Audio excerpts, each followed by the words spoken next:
Halo semuanya, selamat datang lagi di podcast Sehat Seutuhnya season yang keempat bersama gue Willy Yonas. Episode podcast kali ini gue akan bahas mengenai hubungan antara gut microbiome, bakteri usus kita dengan emosi kita.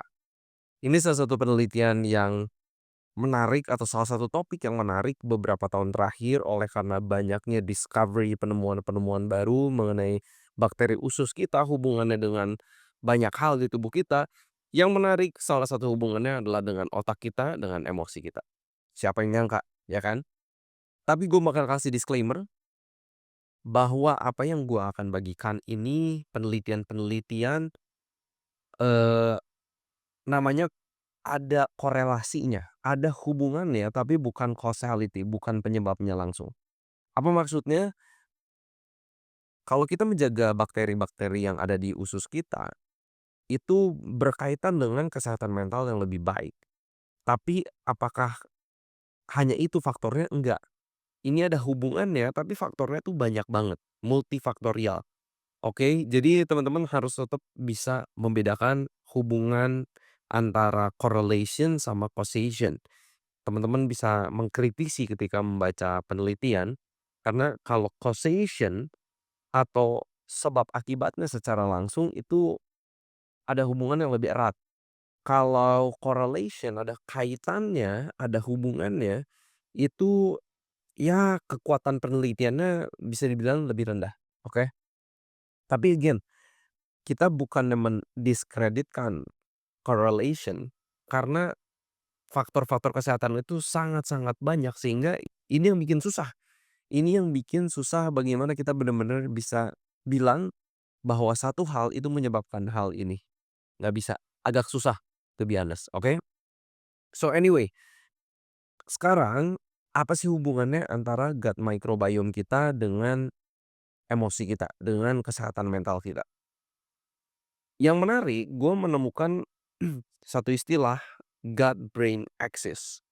Gut brain axis ini adalah komunikasi dua arah antara bakteri usus kita dengan otak kita. Jadi ini kayak jalan tol dan dua-duanya bisa saling komunikasi.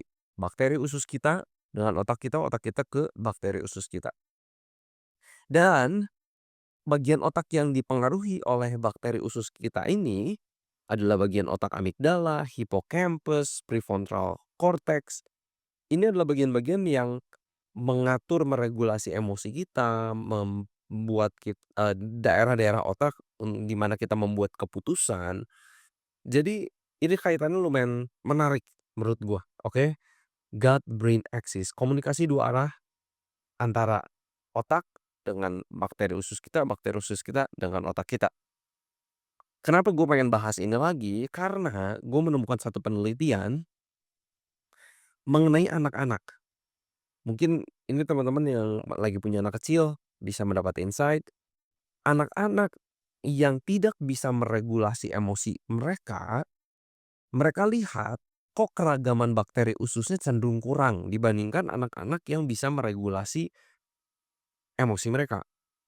Di sini by the way, ketika kalau kita ngomongin soal meregulasi emosi, faktornya sebenarnya banyak banget, ya kan? Apakah lu diajarin sama orang tua, apakah diajarin sama psikolog, psikiater untuk bagaimana sih mengatur emosi kita, itu faktor sangat penting. Edukasi, tahu caranya gimana. Tapi kok kayaknya ada kaitannya, kok kayaknya ada hubungannya. Yang nggak bisa meregulasi emosi, itu keragaman bakteri ususnya kurang.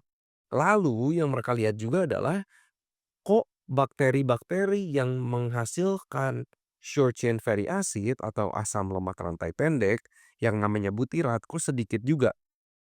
Oke, nanti kita akan explore sedikit, gue akan jelasin apa sih itu short chain fatty acid, apa itu butirat dengan bahasa-bahasa yang lebih sederhana. Hopefully kalian bisa understand.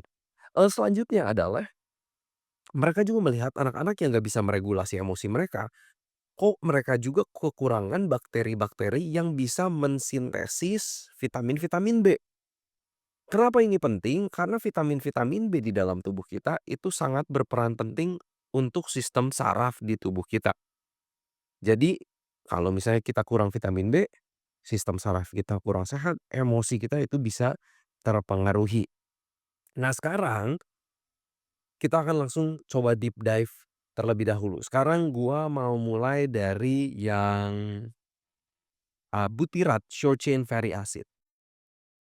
Anak-anak yang tidak bisa meregulasi emosi mereka, kecenderungannya kekurangan short chain fatty acid atau butirat ini. Ini apa? Ini adalah lemak yang dihasilkan oleh bakteri usus kita yang menjaga dinding-dinding usus kita ini tetap rapat. Supaya usus kita ini nggak bocor, nggak mengalami yang namanya leaky gut, oke? Dan kenapa ini penting untuk kesehatan mental kita? Karena mereka menemukan kalau dinding dinding usus kita ini bolong-bolong, kalau usus kita ini bocor, ini bisa mengarah kepada proses peradangan yang ternyata somehow itu mempengaruhi juga kesehatan mental kita. Bukan cuman ini beresiko kepada hipertensi, penyakit kardiovaskular, diabetes, tapi ternyata bahkan ke regulasi emosi kita sendiri. Nanti kita akan belajar di akhir gimana caranya untuk memperbanyak bakteri yang menghasilkan butirat, oke?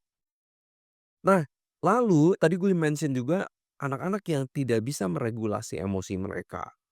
Mereka itu kekurangan bakteri yang mensintesis vitamin-vitamin B. Kenapa vitamin B ini penting? Contoh nih ya, hasil turunan dari vitamin B2 itu memiliki sifat antioksidan dan juga terlibat dalam metabolisme lemak di otak. Oke. Bagaimana dengan vitamin B3? Ini bisa menurunkan tingkat radang di dalam tubuh kita dan juga ini B3 itu terlibat dalam proses sintesis serotonin dan triptofan. Serotonin ini salah satu happy hormones yang ada di dalam tubuh kita. Jadi vitamin B3 perannya penting dalam memproduksi happy hormones di dalam tubuh kita. Bagaimana dengan vitamin B6?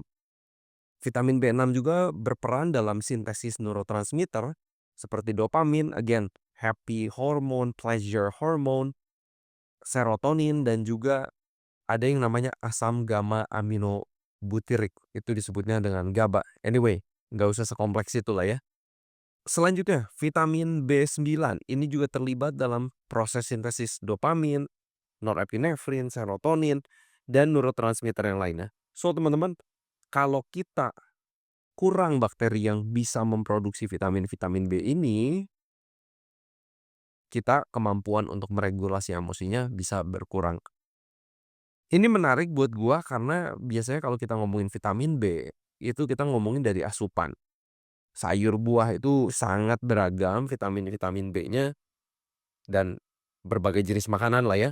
Gua nggak akan detailin di sini. Sebenarnya untuk kekurangan vitamin B ini agak susah ya, quote on quote ya. Karena vitamin B ini sebenarnya bertebaran banget di makanan. Tapi yang penelitian ini lihat adalah kita kekurangan bakteri yang bisa mensintesis, memproses vitamin-vitamin B ini jadi bermanfaat untuk kesehatan mental kita. Oke? Supaya kita bisa akhirnya bisa meregulasi emosi kita dengan lebih baik, ya kan? Bahkan ini di anak-anak kecil penelitiannya. Ini cukup cukup sangat-sangat menarik.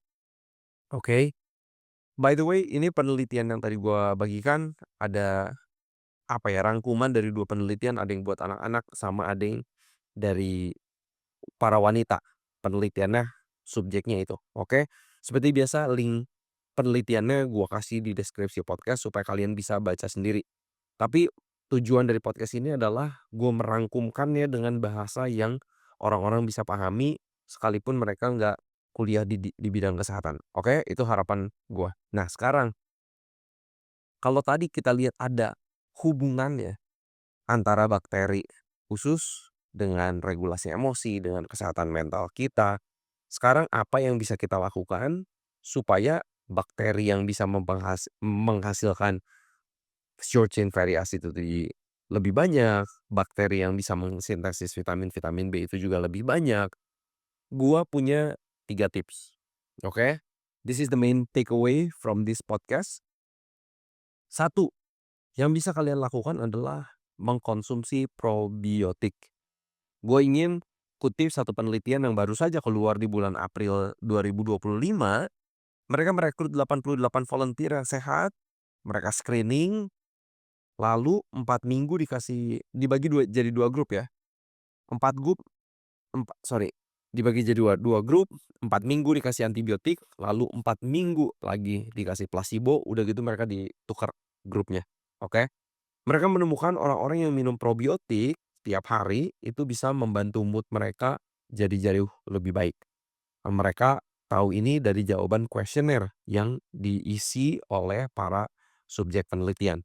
Jadi dengan mengkonsumsi probiotik setiap hari selama 4 minggu, mereka lihat mood mereka jadi lebih baik, oke? Itu tips nomor satu. Tips nomor 2 adalah menghindari ultra processed food. Kenapa? Gue juga mau kutip satu penelitian juga. Ini penelitian meta analisis, penelitian gabungan, so sangat kuat, mengikuti 345.000 orang dan mereka lihat orang-orang yang paling banyak mengkonsumsi ultra processed food itu paling beresiko terhadap depresi. Oke? Karena penelitian ini mengutip, gue pengen kutip dalam apa yang ditulis oleh penelitiannya, karena ultra processed food leads to dysregulated neuroimmune responses, increased neuroinflammation, and alteration within the neuroendocrine system. Oke? Jadi inilah yang ultra processed food bisa lakukan di dalam tubuh kita, mendisregulasikan neuroimmune response, bisa meningkatkan inflamasi di saraf-saraf kita. Oke? Itu tips nomor 2. Tips nomor 3 yang ingin gue bagikan adalah memperbaiki pola makan kita menjadi lebih sehat. Apa artinya? Perbanyak sayur, buah, biji-bijian, kacang-kacangan. Kita ingin selalu moving toward plant-based diet. Nggak harus 100%, majority from plants. I'm already very happy. Karena penelitian banyak yang menunjukkan bahwa ketika kita mayoritas makannya makanan nabati, ini bisa membantu kesehatan mental kita. Dan gue ingin kutip apa yang ditulis oleh World Health Organization. Oke, dikatakan seperti ini, gue kutip sekali lagi. The World Health Organization describes a healthy diet as an eating pattern that is rich in fruits, vegetables, legumes, nuts, and whole grains, and restricted in refined sugar, salt, saturated fats, and trans fats. A healthy diet has been found to be positively correlated with cognitive reserve and cognitive function. So, teman-teman, penelitian banyak yang sudah menunjukkan bahwa pola makan yang sehat, yang tinggi di sayur, buah, biji-bijian, kacang-kacangan, merestriksi, mengurangi asupan gula, garam, lemak jenuh, trans fat yang berlebihan pastinya, karena ini bisa memprotek kesehatan mental kita, kesehatan saraf-saraf kita, sehingga kita bisa meregulasi emosi kita lebih baik, mood kita akan jauh lebih baik. Sekali lagi teman-teman, ini hanya salah satu faktor, disclaimer again, bukan berarti kita nggak harus ke psikolog, kita harus ke psikiater untuk belajar mengendalikan emosi kalau memang kita punya masalah itu.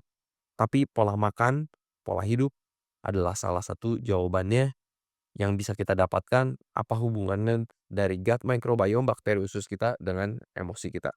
Karena bisa lebar banget diskusi kita, olahraga sangat bagus untuk kesehatan mental kita. Kalau kita ngomongin soal tidur juga sangat penting untuk regulasi emosi kita, oke? So anyway, episode ini fokus hanya dengan hubungan gut microbiome dan juga kesehatan mental kita, emosi kita, oke? Ini penelitian terakhir yang ingin gue kutip.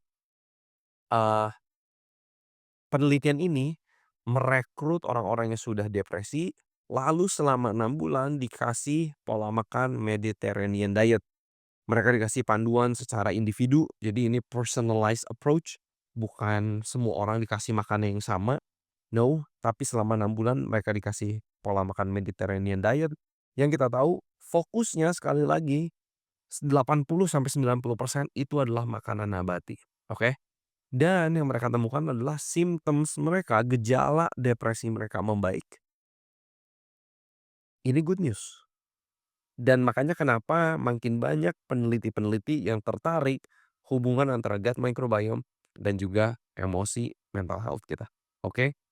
Anyway, semoga informasi yang gue bagikan bermanfaat. Sekali lagi semua penelitian yang gue kutip, gue kasih di linknya di deskripsi podcast ini. Kalian mau kepoin, bacain, silahkan. Karena gue ingin pendengar-pendengar podcast Sehat Seutuhnya untuk mengkritisi setiap informasi yang kalian dapatkan. Anyway, seperti biasa, harapan gua semoga kita sehat seutuhnya.